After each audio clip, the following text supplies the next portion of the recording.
We Okay. can be very honest here. That sounds Not that great. we're not Praise honest God. on other But platforms, still, we can but be yeah, free. Yeah. this is I for love it. Substack subscribers and for Yeah. your Patreon pals. Yes, Okay, so exactly. I got a reel, Courtney Roach, Yeah. uh, Yeah. about how moms, literally the reel starts this way: Moms, we need to Okay. talk. And the reel Gosh. was, Moms, we need to talk. You should not let your daughters listen to Taylor Swift. And then Why? proceeds to go into this long explanation of how Taylor Swift is a bad role model and not Okay. really giving reasons why she would be a bad role model, just like she's a bad role model. Therefore, do not listen to her music and do not let your Yeah. daughters listen to her music. About an hour Okay. after that reel was sent to me, I get another reel of a woman standing there reading out the explicit lyrics of a couple of the most Gosh. recent songs on the album, which, in full disclosure, I listen to just the clean versions, have only ever listened to the Same. clean versions because I have tiny children in the car. And she records a full clean A version, full which clean is version. amazing. It's not bleeped out. It's No, just good. she Yeah. she redubs it, right? Like she Yeah. re-sings it. Yeah. I actually Yeah. think the clean versions are better, but that's, Better. that's, Exactly. and this reel's literal premise was it's vulgar, therefore you should not consume it. Totally. And like, I don't disagree with that. We don't actually consume the explicit version. We just Yeah. consume the clean version. I'm with you. But Totally. this puritanical mindset of Hmm. I don't like it, therefore you shouldn't like it, therefore it's a bad example for your Amen. girls. Yep. That's what I kind of want to talk about because you and Me I are too. both, I think maybe you a little more intensely than I am. I mean, you literally Yeah. flew across the Yeah. world to go see her. You and I are both Swifties. We are both Yes, we fans are. of Taylor Yes. Allison Swift. So, Yes. why don't you tell us your entrance into fandom with her Yeah. and then your Totally. response to what we're gabbing about right now? Absolutely. I'm so into this. So I became a Taylor Swift fan when I was probably, gosh, I would have been maybe 12 or 13. Okay. And I was reading the Twilight series for the first time, and Fearless came out, and the song Untouchable was on the Fearless Wow. album. And I was like, this is Edward's song. He's untouchable. Like, I was so obsessed You were a with the proper entire Swiftie. concept. I had my iPod Touch background, the photo of Taylor flipping her hair for the Fearless cover. I was so obsessed with it. And then I remember when Speak Now came out, and I was reading about it in Teen Vogue, and I was reading about her relationship with Taylor Lautner. And then Red came out when I went through a breakup for the first time, which was like perfect timing. I'm like 16, 17 years old. And so I've kind of like grown up with Taylor Swift. And I didn't really listen to her with her debut album, but I started at Fearless. And then around Reputation, I fell into the same vibe of like, oh no, she's fallen off the handle. I don't know what's going to happen here. The music itself was not as much my vibe. I was also Mm. in college and I really wanted to be like different and cool. And I was listening to tons of rap music and like indie folk stuff. And I was like, and now this mainstream artist is not really my vibe anymore. So like whatever. But I never disowned her. And I quickly got back on the on the bandwagon with Reputation because my roommate in college won pit tickets to the Reputation tour, and we were Wow. on the radio, old school. Old school. And I was like, I have to know the entire album. So then I studied it super hard and it became one of my favorites when I actually like got into the lyrics of it all. And yeah, I mean, truly through all of her albums, I've just loved it so much. There are some that aren't as much my favorite. Like, I don't love Lover the same way that I love Red, and I don't love Reputation the same way that I love Folklore. Like, there are albums that are ranked in different ways, but Taylor recently said on an interview, and I thought it was so wise, they were asking her about all of her hate that she's received on this album. And Hmm. she was like, I'm not the art police. Like, I just create art. And I love it when people like it and when people don't like it. Like, we don't have an obsession with every single piece that Van Gogh ever created. We like some more than others. Some people think Starry Night's way too basic and they're like, no, look at this one, you know? And then other people are like, nothing will ever top Starry Night. And so it's just like, that's the beauty of art of it all. But I think that what's interesting as a true crazy Swiftie that flew to London to see her in Wembley is that like every album has just come with this different phase of her life that she's led us into. And this album feels so different because we've never had a truly happy Taylor Swift before. And Mhm. so I'm like, yeah, I just don't feel like it's that deep. Like we don't need to be making it this Taylor Swift has truly ruined the possibility of her ever being a role model to our children. It's like she doesn't have to be a role model to your children. There's no one saying that she is the only option as a role model. I also think that she is kind of a good role model in some ways because she's fought really hard for what she loves and she really wants to be an excellent independent artist that owns what she's made. There's parts of her that you could teach her about if you really want to, but like you could also be like, "Hey, here's a cool role model that's a really like baddie woman.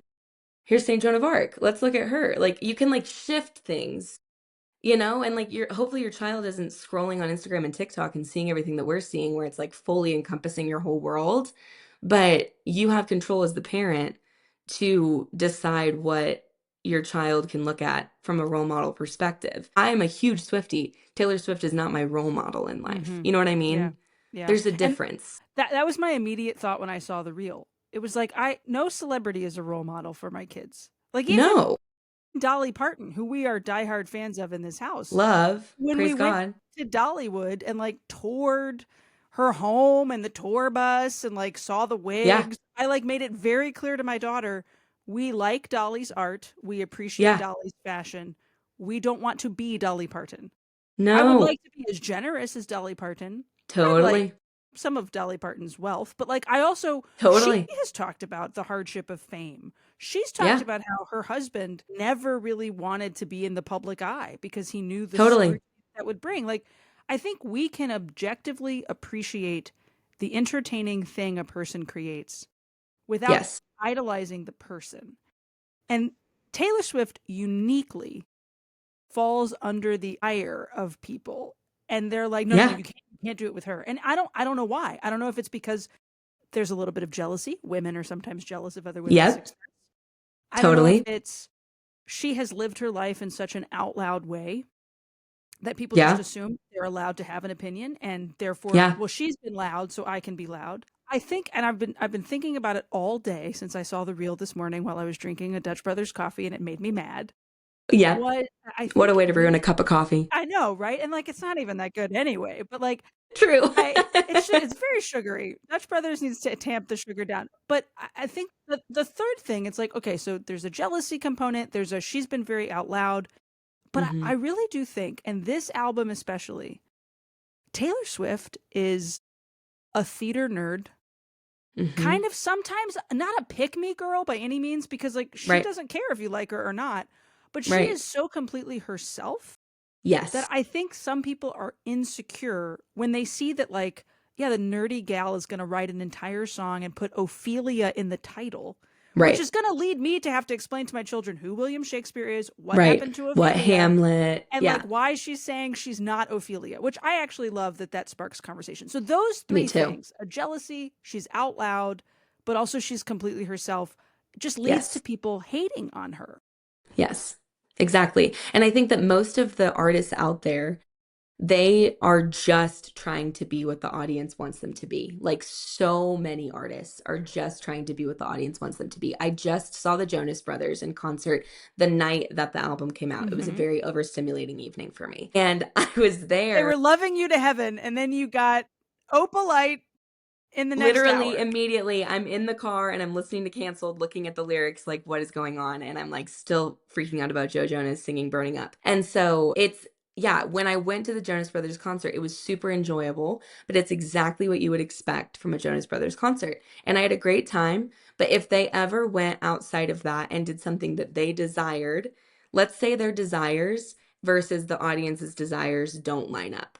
Like, what would happen with the Jonas Brothers fan base if they started to do something completely different from their Disney Channel roots? They would probably be canceled pretty quickly. But Hmm. Taylor, with every album, just does what she wants to do. And that's something that my friend and I were talking about at work today of like, it really is almost exhausting being a Swiftie sometimes because when the Tortured Poets department came out, everyone hated it. Everyone said this is too wordy, it's too long, it's too sad, there's too many big words. And then before that, people didn't like Midnights because Midnights was so different from Folklore and Evermore. And then before Folklore and Evermore, people didn't like what was before that, Lover. Hmm. And it's just like there's so many drastic like pivots and turns. And it's like she's not allowed as an artist to experience the massive ebbs and flows of life. And she's expected to keep things extremely consistent. And like it's always the same feedback of, I just wish when she was a country artist. And it's like she's evolved and she's changed and she's transformed in so many ways since she was singing Teardrops on My Guitar. And thank God for that. And what an honor it is to be let into the reality of her life within the ebbs and flows of the lyrics. And like all of that aside, I think that the thing that people keep going back to is like the morals of it all, of like what Hmm. she's writing about and what she's singing about and what she believes in and who her political affiliation is. And it's like, okay, let's compare this again. Do we know all of these things about Sabrina Carpenter? Do we know all of these things about the Jonas Brothers? Like some people might, but it seems like everyone knows everything there is to know about Taylor Swift. And they use it either for or against her at all times. And it's so different from other artists. It's like the reality is we're all obsessed with her in some capacity, whether we're Hmm. hating her or we're obsessed with her in a like loving way. And we're all kind of fighting about it at all the time. I loved what I think you posted it on Facebook of like it's just a pop album that we can just sing to and dance to in the kitchen and we're not going to like the world's not going to end. You Right. know, that's how I feel listening to this clean version of The Life of a Showgirl, but that's not the way that the internet has been reacting Yeah. by any means. My husband By any reminded means. me. So I posted our little dance video, which sync party is a thing that we do pretty frequently. Haven't really had any music lately that we've wanted to do it to. Opalite Yeah, hit. So I listened to The it's Life of a so Showgirl. good. Dropped it like midnight or whatever it was. I had a 5 a.m. boarding. Yeah, the flight left at 6. So I was like at the airport Oof, for like 4:30 a.m. listening to it. And I was like, well, this is totally. Christmas I mean, like completely. Opalite is totally going to be this. I feel like Love And it Actually wakes you up. and Opalite Yes. are the same, right? Oh my gosh, totally. So Yes. I'm telling my husband how much I like the album, and I can't wait for him to share some of it with the girls. And he couldn't find the clean version, so he's like, I can only play like the first three. And I was like, yeah, yeah, don't go play some other ones, please. No. And like we listen to a lot of music in our house of a variety. Like this morning on the drive to school, it was Taylor Swift, Forrest Frank. There was a Dolly Parton song, and then like a hot minute of news, right? And like then I turned the news off when I realized, oh, let's go back to the Kids Bop station. And not once did my kids sit there and think, I want to be her when I grow up. That's not how their Right. brains think, unless I were to tell them that. But Right. instead, Right. they as kids, as children, can appreciate that's a Mhm. fun song. I will say, maybe the funniest family moment we've had in a very long time. So we were on a road trip home from Pennsylvania, and there was like a conversation in the car about Taylor. And Okay. I'm like, now I don't even know why we were talking. My husband and I were like talking about Taylor Swift, and Rose in the back seat, like joins into the conversation. Well, like 45 minutes later. So I mean, it is a while later. We're now talking about my cousin Yeah. Taylor, who is a boy. So Okay. we were talking Okay. about Taylor Swift, and then we were talking about Taylor, my cousin, who just recently got engaged. This was before Taylor Swift and Travis Kelce were engaged, but now we're talking Okay. about my male cousin Taylor, who is engaged to a woman named Rebecca. And so Rose and I Totally. are like having a whole conversation about the wedding 45 minutes after we've talked about Taylor Swift. But my Yeah. husband's like only like half paying attention. And so Rose goes, what's Taylor's fiance's job? And my husband, without missing a beat, went, oh, he's a tight end for the Kansas City Chiefs. And Rose, she went, not Taylor Swift, Dad. Taylor, our cousin, the boy.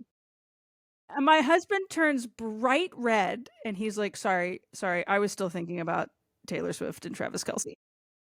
For like 45 minutes, my husband had been sitting in the front seat of the minivan driving. Driving. So many things have happened since our brief conversation about Taylor Swift and Travis Kelce. And I'm pretty sure, now that I'm saying this, I'm pretty sure the conversation we had was, when do you think they're going to get engaged?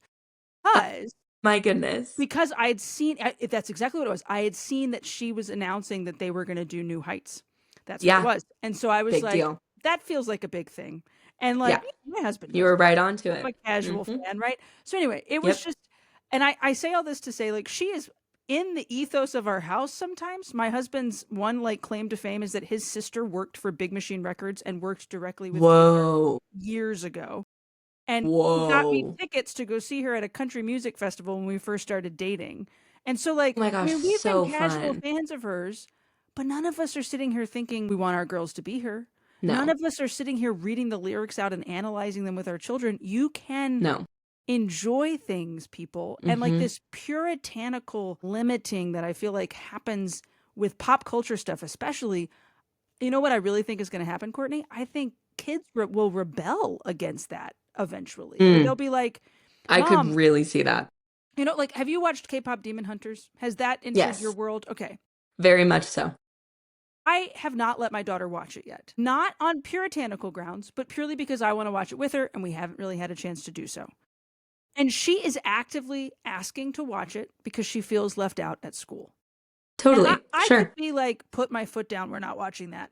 Or I can be, this is a moment to engage with something that all your friends are talking about and we can learn from it. Totally. And I kind of think that's the same thing with Taylor Swift. So to the Yes. parents who I know are listening to this, or to the people who are like, I'm not a Swiftie, I've never liked her music, or the puritanical folks who are hate watching this, who are like, guys, you'll need to go listen to something better, right? Like, go listen to Totally. your praise and your chant and then repent. Yeah. The gospel's at hand. Right. What would your advice be for families to maybe encounter her music or like casually Yeah. start listening, or like even to talk about, like, yeah, like, we know what Wood is about. Also, it's a Right. superstition song. She herself said there's some double entendres, Totally. right? Like, what is your advice Totally. there? I think that the thing with Taylor Swift that's so cool is that a song is never just a song. And she always has such deeper meaning to everything that she does. And there's so many times that Swifties get called out for being crazy because they're like, that was an Easter egg. A Oh little my bit, gosh, yeah. no, that number behind her head in that video means something. And the thing is, she plays with us and she's so engaged with her fans that most of the time we're right, which is super satisfying. And so, obviously, if you're going from a place of, I've never really listened to Taylor Swift. I'm not really interested in it. You're not going to go from that to analyzing the numbers behind her when she's on an interview. But what you can do is if you're an adult, which I'm assuming you are if you're listening to this, it's fun to look into why she wrote a song. So even if you start Mhm. with something that's kind of a simple entry level album like Red, that's earlier on in her career, everything that she wrote about in that album has a broken down history. You can find all of it on the internet. So you can learn about her ex-boyfriend, Jake Gyllenhaal, and you can learn about what these different purposes are. And it's genuinely like it truly is like a catalog. I remember, like I said earlier, reading Teen Vogue as a kid and it breaking down all of the songs in her new album and who it was about with photos of it. And I think that that's the thing. Like when I listened to Father Figure on this album for the first time, I genuinely at first I heard it and I was like, "Oh, unfortunately that's going to have to be a skip for me every single time." There's one song that I always skip with Taylor Swift and it's Ivy from Evermore because she just says the Lord's name in vain too much and it really bothers me. So I've just like hidden it on Spotify and I move on. I can tell Spotify to shuffle her music and then it does it. You can do the same thing with only clean albums. You can restrict it from playing any explicit versions of Taylor Swift and it will only play her clean stuff and it's always so great. But with Father Figure, I then looked into it and I realized that it was this whole kind of like revenge song, but also victory piece about her relationship with what is it, Jake something or no, it's It's not one of the Jack. executives, and Scott. yeah. Yeah, one of the executives from Big Machine that she had a really great relationship with and then he stabbed her in the back. And at first you listen to the song and it comes out like she's trying to be this like big baller, like really cool cocky like woman that doesn't need any man kind of vibe. And at first it's kind of a turn off and you're like, I don't really like that very much. I don't like that she's not embracing her femininity. I don't like the way that she's speaking about herself. I don't like the way that she's kind of putting down fathers. And I have like lots of instinct, like knee jerk things. This is coming from a girl that flew to London to see her. Don't forget this. And then I looked into the album and I looked into the song and I was like, whoa, this has so much more density to it. This is actually really beautiful. And now my friends and I all send pictures of ourselves with our forearms when our arm hairs are sticking straight up from her lyrics. And we're like, oh my gosh, listening to Father Figure. And our arm, like we have goosebumps everywhere because we're just thinking about how beautiful it is that she's come so far. And so it's really easy when you're not a Taylor Swift listener to listen to her song and to go, oh my gosh, that's so annoying. Or, oh my gosh, that's so blank, arrogant, judgy, rude, and there's so many things that you could come up with, but there's so much depth to it, and I think that that is just a really cool angle that she takes on songwriting. It's never just a song. There's so much more to it, and so yeah, if you're entering it in a new way, I think kind of make it a thing. Like my friends, we are, if you don't know much about me, I'm very single. And so my girlfriends and I, we get together and we literally look at her lyrics and we talk about it and we look up different things online and we just learn and we gab. And it's just kind of like a fun dissecting of art. It's nothing, Mhm. It's community. it's, yeah, it's community. It's nothing in idolatry. I also never, ever go, oh my gosh, I want to be her, am her, all these things. I relate it to myself. I'm quite self-centered. And so I'm like, oh, those lyrics are me. I feel that. That's my life. It comes back to my story and how I relate to something, which is similar to how it is when you see a piece of art or you see a great film. It relates to you, it strikes you in some way that you feel understood in some capacity. And that is a feeling we all desire. So I think it's cool to break down her lyrics in that way and just like really think about why she wrote it. Look into the history of it, learn a little something about pop culture, Mhm. figure out who you want to stand behind and who you don't. I learned so much about Charlie XCX after this album. Like there's just fun things that you're like, okay, let's get into it. But I And also you're think just learning. when you even, like, learn not just from the lyrics, but, like, about her family and about her upbringing Mm-hmm. and, like, her love of her parents, and her brother is her Yeah. employee. Like, her brother and her mother Yeah. brokered the purchase back of the masters, and, like, Which is iconic. the victory of the fact that, like, the Swift family business that has built up Yes. around her, but, like, they haven't taken advantage of her, and she hasn't taken it's, like, actually Mm-mm. a healthy Hollywood-esque family. Yes. The ideas behind Wishlist is my, like, sleeper favorite from this album. Same. And I Pop. really appreciate, like, the way she's idolizing herself, like, she is Hmm. idealizing a quiet life, which, like, I'm sorry, people who think that this album is nothing but sex jokes, which Yeah. yeah, she's a 36-year-old woman who's probably really truly in love for the first time. Yeah. She's gonna write a Yeah. song like Wood, which is very tongue in cheek for an entire New Heights audience, right? Okay, set that Completely, aside. completely set If that you aside, but true. if you listen to Wish List, I mean, she's literally talking about a picket fence and a basketball hoop and, like, kids Yes. running around in the backyard. And, like, Yes. if you think back to other songs where she talks about wanting to keep the Christmas lights up until January and all of the little niche, like, I'm sorry, is Taylor Swift going to bring about a baby boom and a marriage revolution in America? Literally, that's my thing. Yes, Maybe. Katie. And this is Yes. not me saying, Yes. like, Taylor Swift is going trad wife in any way, No. shape, or form. And in No. fact, I was kind of annoyed by some of those somewhat more right-wing hot Assumptions. takes Yes. I saw because, that and like, I was like, please chill. people who aren't right wing also want to have families and lives like that. It's not a political Yes. thing to say, like, procreate Yes. and have a life. But I really appreciated, like, in the simplicity of this album, because I do think it is one of her more simple. It reminds me a Truly lot one of the of simplest ever. 1989. Like, it brings me back to Yes. 1989 pop. Same. It's singable, it's danceable, it's memorable. That's it. It's Hmm. not Shakespeare, right? Like, it's No. just a fun pop album. But in that Correct. simplicity, what is she announcing? I'm in love. Hmm. I'm happy. This is a good man. There's never Yeah. been one like him. He's one of one, Mm-mm. is what she said. If Yep. anything, I think that'll remind people that, at the end of the day, maybe all things do work together for good. Literally. That's how I feel. I have hope listening to this album Hmm. because I'm a 30-year-old woman that's nowhere near marriage. I have lots of hope. I have lots of like anxiety. I have a lot of fears and a lot of desires, and I don't feel behind because she's this Mm. extremely ambitious woman that has followed her dreams and used her God-given talents in more ways than one. And she's engaged at 36 and she's found the love of her life and he respects her and adores her and it's not what she expected.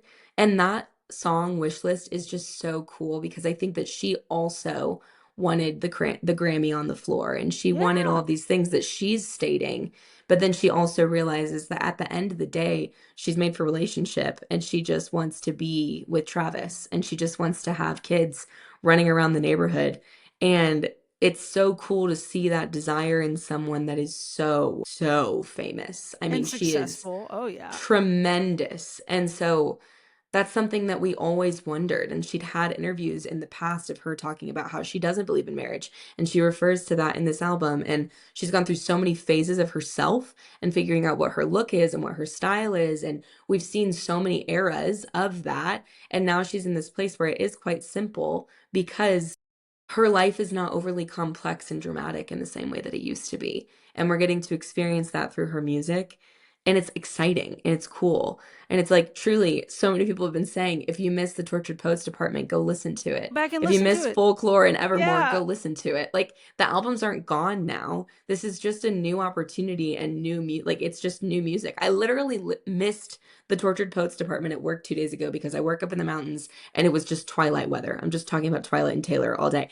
And it's just like misty and moody and cold. And I'm like, I want to listen to Fortnite and I want to be sad. And I did, and it was You great. can. Just And turn then it the on. sun came out on the way home and I played Opalite. And I was Yeah. like, look at that. She can do both. Like She it's can do just such both. a concept. She's talented, guys. Like there's multiple layers. Well, my husband joked with me. He was like, if somebody feels like they have to remove the artist and the art from their life, then you know what we can't look at? Caravaggio's, because he murdered a guy. Amen. And like Amen. you know what you can't look at? The Sistine Chapel, because like Michelangelo was kind of a horrible guy, right? Totally. So like yes. this whole concept of like the role model. Yeah, my girls do have role models, and they're people we know and we're in relationship with, not celebrities that we just enjoy. No. And I don't think Yeah. Taylor would want. I'm not going to No. speak for her, but like I feel like if I somehow got into a room with Taylor Swift and were to look at her and say like, "Oh my gosh, my girls idolize you," I think that would make her uncomfortable. I do Because too. I think she would much rather say they should really idolize the women in the life that you've built for them that they know and that Correct. they have I relationships agree. with, and they can just watch me perform. Which like when we put on the Eras tour, and my daughter Claire she's a Lover era child, so we watch I like the first love that for her. 20 minutes and then she's done. She's like, once we Pink get to and the glitter. we get to the man and she's like, I don't want to watch this anymore, Mom. And then Yep. when Rose comes in, when Reputation comes on, and she's like, ooh, My gosh, look what she I'm made me do. obsessed. We're all in it. And I'm then I obsessed. watch the rest of it by myself. But like not once do my Totally. girls look at that and go like, Taylor. Like they watch it Totally. and they move on. But they'll gush over the stories of, you mentioned Joan of Arc. That's who Claire's dressing up at for our Saint Parade this year. Rose See? of Lima, Gianna Barrettamola. Like those are the Totally. stories we tell our kids. We can tell Totally. those stories. And we can listen to Taylor Swift. We contain multitudes as Catholic people. Completely. Completely. And if you're a mom listening to this, that is like so applicable to children, which I love. And like that concept, because Megan, my co-host on the Daily Nothing, she's been doing the same thing. She loves this album more than any album. This is like her new absolute kids favorite. Kids are gonna love this album because it's poppy. And all the like her girls just constantly want to listen to it. And her husband were really confused at first with all of the different like photos and things that Taylor was releasing. It was just much more quote unquote scandalous. And then it came out and they were like, oh, this is fantastic. We're definitely letting our kids listen to this. And then for me, on the other end, I feel like that there's also a bit of a like Catholic judgment in regards to just like how young women idolize Taylor Swift. And I just want to speak on that behalf of like, I have a huge female community that I am constantly with all the time. We're watching Dancing with the Stars after this recording. And it's just like, we do not idolize Taylor Swift. I gave up Taylor Swift to check myself for Lent this past year. I think we might have talked about that a while back, Katie. And it was great. And I was like, awesome. I now know that she's not a Lord in my life because I wanted to be sure. And she's not. And I just don't want that to be the automatic response anymore. I think that that's my main point, that she's not the role model that we are acting like she is. No, we're fans. Like we're not trying to make it that we're fans. We're Swifties. Yeah, and I think, I mean, look, we all do make idols of things in our life, and we can all be like casual fans or like rabid followers. And I don't think Taylor Swift wants followers. It should be noted, she follows no one back on social media. Yep. She just lets people kind of passively watch the things that she's posted and then lets it ride. And that to me is a pretty big indication that, like, you know what? She's creating art. We can consume the art. Literally. Come view the gallery. Yeah. And then you can move on. Like, stop by, look at the gallery, and then move on. She hates social media. She talks about that all the time. She's not there to be the whole Cancel the song hottest is thing. kind of about that, you know, and like completely fun at it. Yeah. Completely. And like what happens to online culture. I think my favorite interview that she's done in all of them was with Jimmy Fallon, who, it should be noted, how did Jimmy start his monologue? He made a Pope Leo joke. I'm just saying. Come on. He literally made a joke. He was like, we've got a great lineup. I literally had to call Pope Leo and say, sorry, buddy, we are full up. And I'm sitting there eating my lunch, watching the replay, and I was like, this is a mashup of my world. Yeah. Taylor Swift and Pope Leo, my and it gosh. was amazing. It was I absolutely have to watch amazing. the full Yeah, gotta go back episode. and I've see only it. seen shorts. That's amazing. I mean, considering CNN tweeted out the New Heights podcast like it was the Conclave, I feel like there's been a Yeah. bit of a blend A in bit my of a life collab. of Yeah. the things. Well, Courtney, We'll take it. where can people go follow you? We're gonna post this on my Substack, so where can they go find you? They can find me at The Daily Nothings. We have a podcast on all of your favorite podcast streaming platforms, and then this will be specifically hosted on our Patreon, which is called The Daily Somethings, which is kind of fun. And then you can also follow us on The Daily Nothings Instagram, and then my personal account, Becoming Courtney. It's super fun. Lots of this type of banter. We just did an entire album breakdown into three-part series, talking about the lyrics, the things that the Catholic Church might have a problem with, things that they wouldn't, all these different things. Lots of fun. So be sure to check it out. Awesome. Courtney, thanks for gabbing with me. Go enjoy Of Dancing with the course. Stars. I will indeed. It's Disney night, so Isn't one of her go. dancers in Dancing with the Stars right now? Yes. The ladder guy. I don't even know that lore. Jan, yeah. But he's a ladder guy, and he's doing great. If you don't know what we're talking about, there are plenty of reels, folks. So but you can find it quickly. Your algorithm already heard. So good luck with that.